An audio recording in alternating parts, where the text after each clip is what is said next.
산속에서 야생 음식을 맛있게 먹으며 우리를 웃게 하는 사람, 개그맨 윤택. 잘 나가는 벤처기업의 CEO에서 하루아침에 빚쟁이 신세가 되었던 청년 임윤택. 그가 어떻게 절망을 딛고 대한민국 최고의 개그맨이 되었는지, 그리고 검정고시를 치러야 했던 진짜 이유까지 우리가 몰랐던 인간 윤택 씨의 뜨거운 인생 이야기를 지금 시작합니다. 개그맨이 되기 전 20대의 윤택 씨는 사실 촉망받는 사업가였습니다. 처음엔 동대문 의류유통을 했었는데 잘 됐습니다. 그러다 90년대 후반 벤처기업 붐이 일때에 IT 기업의 운영자가 되어 그는 당시 직원이 30명이나 되는 기업을 운영했습니다. 하지만 결국 그에게 무려 7억 원 정도의 빚이 남게 되고 사업은 접게 되죠. 지금 가치로 따지면 빚이 17억 원에 달하는 돈이었죠.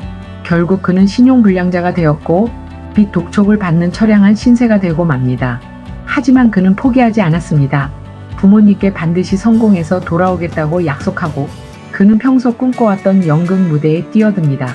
남들은 안정적인 직장을 찾을 때 그는 밑바닥부터 다시 시작했습니다.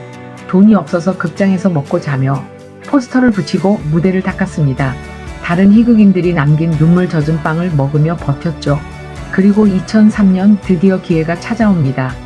SBS 7기 공채 개그맨 시험에 당당히 합격한 것이죠. 당시 동기들보다 한참 늦은 나이였지만 그의 절실함은 누구보다 뜨거웠습니다. 하지만 개성 있는 얼굴도 아니고 대부분 24살에서 26살 사이인 개그맨들 사이에서 나이도 30대인 그에게 저 사람은 희망 없다는 동료들 뒷담화를 들으면서도 포기하지 않고 열정을 불태웠죠. 드디어 윤택 씨 아이디어로 하게 된 폭탄 머리로 화제를 모으며 태가 그래서 등 내놓는 코너마다 대박을 터뜨린 윤택. 그는 개그맨으로서 벌어들인 수입을 단 한 푼도 헛되이 쓰지 않고 빚을 갚았습니다. 인생의 가장 어두운 터널을 웃음으로 뚫고 나온 것이죠. 하지만 윤택 씨의 청소년기는 질풍노도의 시기였습니다. 윤택 씨는 가출과 자퇴를 감행했다고 고백했습니다. 그는 중학교 2학년 때 처음으로 가출했습니다. 아마 스스로 학교에 대한 거부감이 있었던 것 같다면서 아버지는 아마 속이 타들어 가셨을 것입니다. 제가 집을 나가서 영영 안 들어올 것 같으니까 자퇴를 허락하셨던 것 같습니다. 학업도 제대로 못하고 운동도 특별하게 잘했던 것도 아니었습니다. 내가 혼자 뭘 할 수 있는 게 없다고 느꼈습니다. 정말 학교에 가기 싫었다고 털어놨습니다. 그때 당시 어울렸던 친구 중에 공장에서 숙식을 해결하며 일하는 친구가 있었습니다. 염색 공장으로 가서 빨래하고 건조시키고 그런 과정을 몇 번씩 하며 손도 부르트고 행복하지 않았습니다. 이게 내가 원한 삶이었나 싶더군요. 그러다 고등학교를 졸업 못했으니까 검정고시반에 들어갔습니다. 3개월 정도 공부하고 검정고시에 합격했습니다. 대학은 백석대학교 관광과를 나왔습니다. 포기하지 않으면 언제든 다시 시작할 수 있다는 것을 몸소 증명해 보인 것입니다. 인생의 굴곡을 다 겪은 그에게 하늘이 보낸 선물 같은 사람이 나타납니다. 바로 아내 김영조 씨입니다.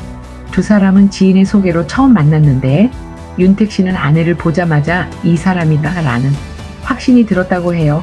하지만 아내에겐 고민이 있었습니다.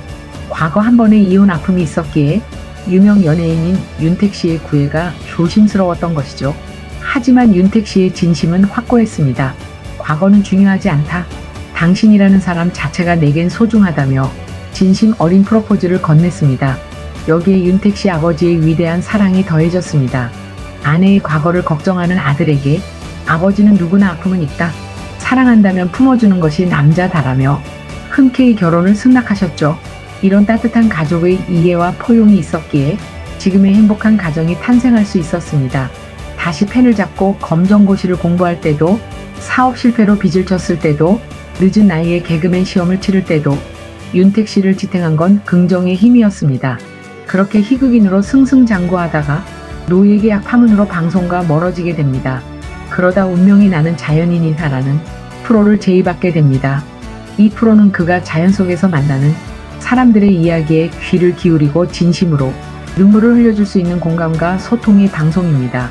그것은 아마 본인 스스로가 인생의 쓴맛과 단맛을 모두 경험한 것 때문일 것입니다. 그러나 자연인이 내민 음식들 중에는 먹기가 망설여지는 것도 있었다 합니다. 그중 힘든 것은 장수풍뎅이의 애벌레도 그중 하나였다 합니다. 워낙 시퍼렇고 큰 애벌레이니 선뜻 손이 안 가지 않겠어요. 본인의 유튜브 채널인 윤택TV에서도 푸근하고 정겹게 어르신들을 대하고 진심 어린 마음으로 공경하는 모습을 보게 됩니다. 자연처럼 푸른 마음을 가진 사람이며 따뜻함을 나눌 줄 아는 진정한 자연인 윤택 씨를 만나는 분들이 엄청 반가워하고 좋아하는 것이 윤택 씨 본인을 낮추고 배려하는 진실한 마음을 알고 계시기 때문 아닐까요?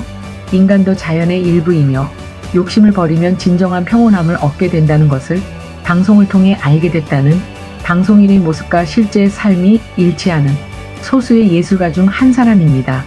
그의 앞날에 더 큰 웃음과 행복이 가득하기를 함께 응원해주세요. 구독과 좋아요, 알림 설정 부탁드립니다. 시청해주셔서 감사합니다.